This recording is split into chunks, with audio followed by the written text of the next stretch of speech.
भारत की नौसेना ने वह कर दिखाया जिसकी उम्मीद शायद यूरोप ने कभी नहीं की थी। लेकिन डर का सबसे बड़ा एहसास तुर्की को हुआ और इसी डर की वजह से तुर्की ने एक ऐसा खेल खेला जो बहुत ही ज्यादा घटिया था। लेकिन भारत के सामने तुर्की को एक बार फिर से बहुत बड़े हार का सामना करना पड़ा। खबर कुछ ऐसी है कि प्रत्यक्ष युद्ध तो खुले मैदान में ही दिखाई देता है, किंतु कूटनीति और चालबाजी का जो युद्ध है, जो कि पर्दे के पीछे हमेशा चलता रहता है, और पर्दे के पीछे चलने वाले इसी युद्ध से यह पता चलता है कि रिश्ते सामान्य है या और भी ज्यादा जटिल हो गए। तुर्की कुछ ऐसी हरकतें कर रहा है जिसके बाद यकीन मानिए अर्दोगन के खलीफा बनने के चक्कर में तुर्की और भारत के बीच में भविष्य में सैन्य टकराव की संभावनाओं से इनकार नहीं किया जा सकता। खबर थोड़ी पुरानी है,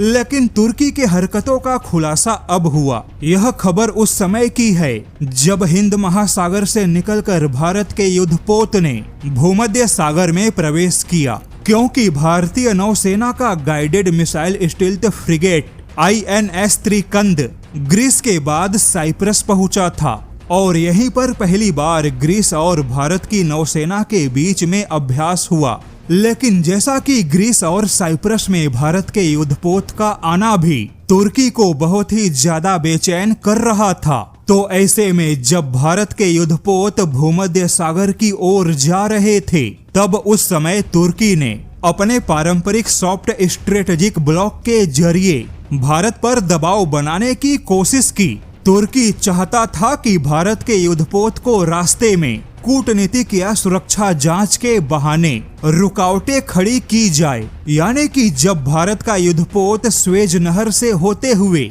भूमध्य सागर में पहुंचा, तब उस समय तुर्की ने भारत की नौसेना को और भारत के युद्धपोत को अपने क्षेत्रीय पावर को दिखाने की गलती की। तुर्की यह दिखाना चाहता था कि हिंद महासागर में भले ही भारत की नौसेना का दबदबा होगा, लेकिन भूमध्य सागर में तुर्की का उसके सहयोगियों के माध्यम से पूरा कूटनीतिक दबदबा कायम है। और तुर्की ने अपना यही दबदबा भारत को दिखाने की कोशिश की। लेकिन आपको जानकर आश्चर्य होगा, इजिप्ट के स्वेज नहर से लेकर भूमध्य सागर के किसी भी कनेक्टेड देश ने किसी प्रोटोकॉल के तहत भी भारत के युद्धपोत को रोकने की गलती भी नहीं की, क्योंकि स्वेज नहर को कंट्रोल करने वाले इजिप्ट ने भारत के युद्धपोत के लिए प्रोटोकॉल भी तोड़ दिए और भारतीय नौसेना के कंट्रोल रूम ने भारत के युद्धपोत के आने का जो मैसेज भेजा था,